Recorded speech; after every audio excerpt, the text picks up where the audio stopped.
каналда маанилүү жаңылыктар кутман кечиңиз менен. Мындан ары Кыргызстанда эл аралык ыңкылап күнү 7 апрель эс алуу күнү катары белгиленет. Бул тууралуу Жогорку Кеңештин депутаттары бүгүн чечим кабыл алышты. Анткени менен быйыл 7 апрель кадыресе иш күн катары кала берчүдөй. Аларда Надежда Савченко кайрадан ачкачылык кармаган айтылууда. Айрым Европарламенттин депутаттары, ошондой эле Украин президенти Порошенко Савченкого кайрылуу катын жолдошту. Аны боштондукка чыгаруу аракеттери улантыла берилери айтылат. Ошондой эле Орусия Өзбекстандын миллиондогун карызын кечти. Бирок бул үчүн расмий Ташкент өз кезегинде бир катар артыкчылыктардан баш тартты. Кеңири бул кабарларды мен Айгерим Жаныкул айтып берем. Биз менен болуңуз.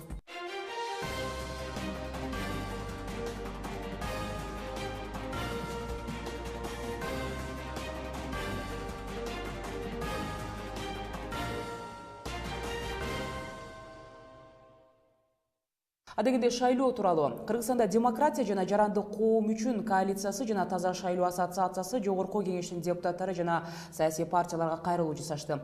Анда бейөкмөт уюмдарынын өкүлдөрү шайлоодогу добуш сатып алуу көйгөйүн чогуу талкуулоону сунушташат. Айтымдарында шайлоодо биометрикалык маалыматтарды колдонуу менен добуш берүү жыйынтыгын бурмалоо коркунучу жокко чыгарылды. Бирок шайлоо алдында шайлоочулардын добушун сатып алуу көйгөйүн дагы деле актуалдуу бойдон калууда. Атүгүл шайлоо иштериндеги негизги көйгөйгө айланып жатат. Байкоочулар былтыр Кыргызстанда өткөн парламенттик шайлоолордо жана мартта өткөн жергиликтүү кеңешке шайлоолордо добуш сатып алуу көрүнүшү болгонун айтышты. Ошентсе дагы борбордук шайлоо комиссиясы, башкы прокуратура жана милиция аталган мыйзам бузууларга эч кандай чара көргөн эмес. Ошондой эле булга себептүү алар депутаттарды шайлоого байланыштуу талкууга чакырып, маселени туруктуу өнүгүү боюнча улуттук кеңештин жыйынынын күн тартибине киргизишти. Жаңылыктарды улантабыз. Аларда депутаттар 7 апрелде эс алуу күнү катары белгилөө мыйзамын кабыл алышты. Мыйзам долбоору Жогорку Кеңеште 3 окууда тең көпчүлүк добуш менен кабыл алынды. Мыйзам күчүнө кириш үчүн ага президент кол коюшу керек. 2 күн мурун президент 4 апрелде аксы окуясын, март жана апрель элдик революцияларын атын түбөлүккө калтыруу жөнүндө жарлыкка кол койгон.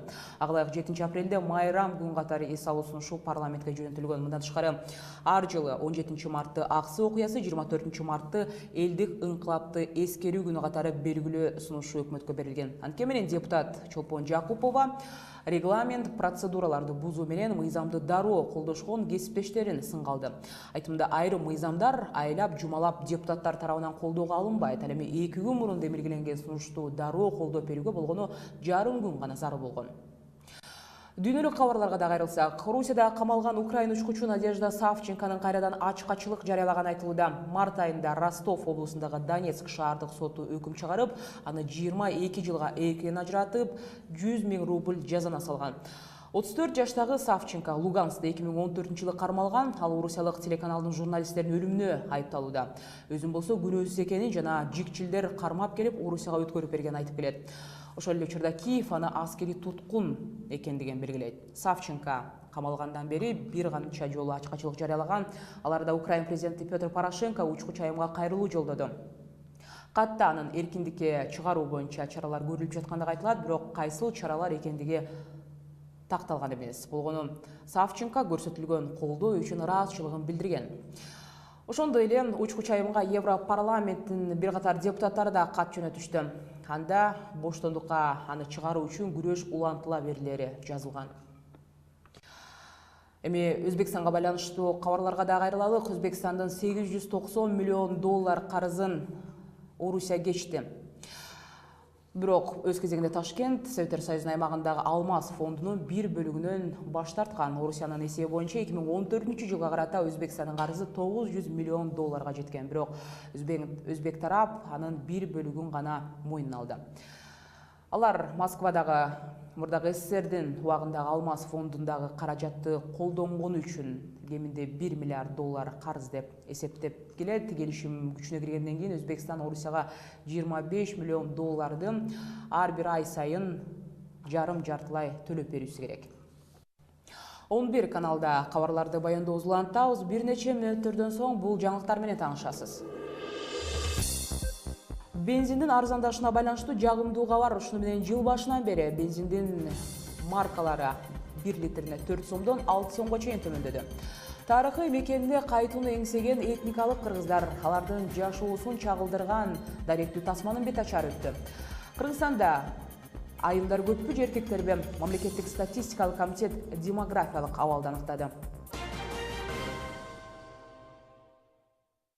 Жыл башынан бери бензиндин маркалары 1 литрине 4 сомдон 6 сомго чейин арзандады. Нефти трейдерлер ассоциациясы чийки мунайга болгон баанын төмөндөшү күйүүчү майдын арзандашына алып келгендигин белгилейт. Күйүүчү май 2016 жылдан башынан бери 4 жыл арзандаган. Январь айынын ичинде үлгүсүнө жараша литрине 1 сомдон 4 сомго чейин арзандаган. Ошондой эле дизелдик май болсо баа 1 сомго түшкөн.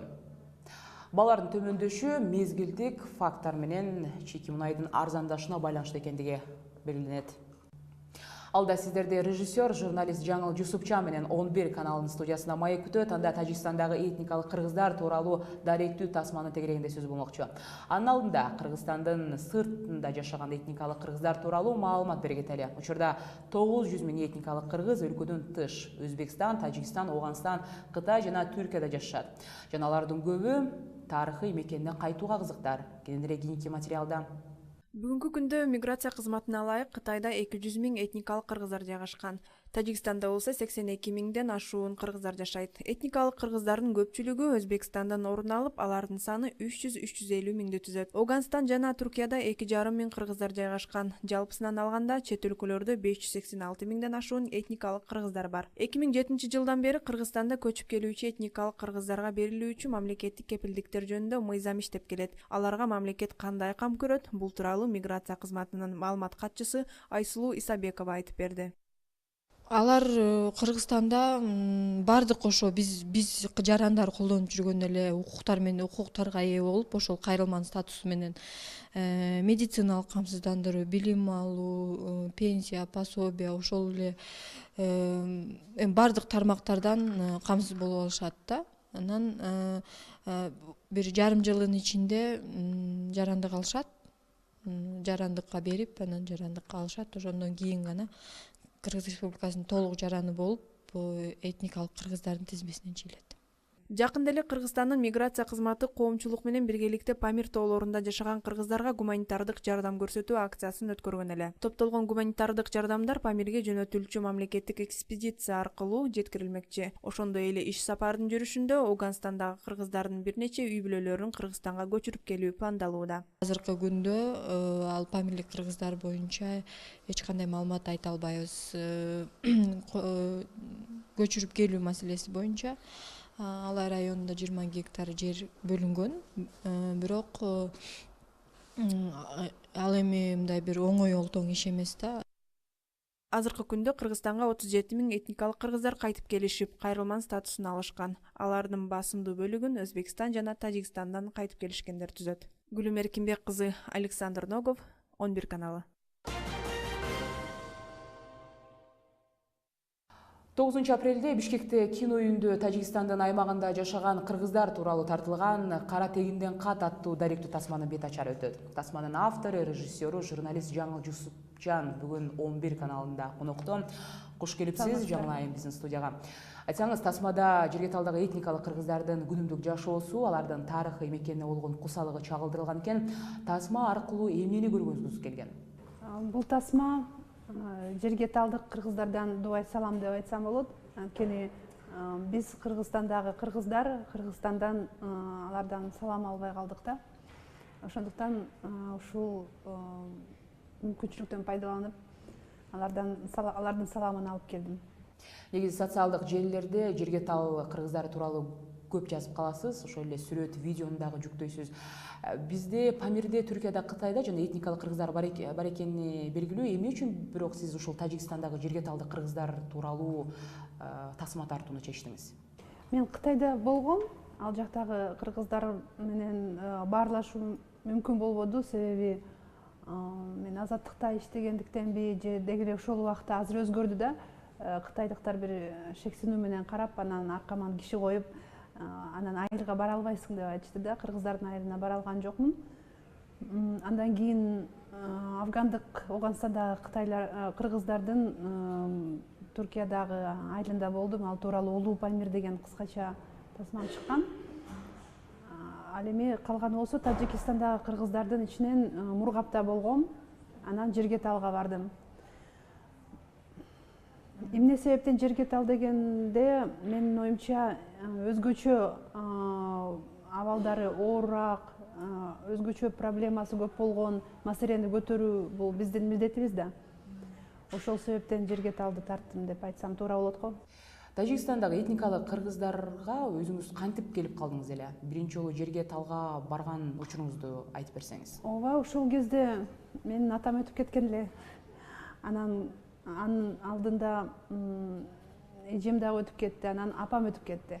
Анан кандайдыр бир ичимде бир боштук пайда болду десем болот. Үйгө болгон мындай бир туугандарым деле менден алыстап кеткен сыяктуу, туугандар деле менден алыстап кеткен сыяктуу. Ошол учурда жерге талды кыргыздар менен жолугуп калып алар айтты да, эмне үчүн Тажикистанга барбайсыз деп доомат койгон. Болуптур деп анан кетип калган элем. Ошо Мургапты көрүп келдим. Андан кийин жерге талга бардым. Анан ошондо түшүндүм да, булар чындыгында дагы мага окшоп ошо турмушта кусасы көп адамдар окшойт деп ойлоп, анан бири-бирибизди өтө жакшы түшүндүк деп айтсам болот. Анткени журналистикадан айырмаланып, документалистикада биздин өзүбүздүн жеке ички сезимдери, биздин ошол тартып аткан кишилерге карата мамилебиз биринчи орунга чыгат да. Анан ошо жерге талдыктар, мургапчылар, ушулар менен мен бир туугандай мамиледе болуп калдым деп айтсам болот. Негизи жерге талды кыргыздар тууралуу журналисттик эмгектериңиз менен таанышканбыз. Бул жолу тасмада алар тууралуу жаңы кандай идея айтылат? Менин оюмча, алар тууралуу Кыргызстанда негизи маалымат аз да. Мисалы, Үркүн тууралуу азыр кино тартып атышат, ал тууралуу Ажар деген повесть чыккан, китептерде бар, окуу китептеринде бар, биздин акын жазуучуларды билебиз, туурабы? Ал эми Тажикстандык кыргыздар тууралуу менин оюмча биздин түшүнүгүбүз өтө аз. Анан бул тасмада ушу 4-5 адамдын 3-4 үй бүлөнүн айланасындагы ошолордун башынан өткөргөн өтө трагедиялуу окуялар, согушка байланышкан.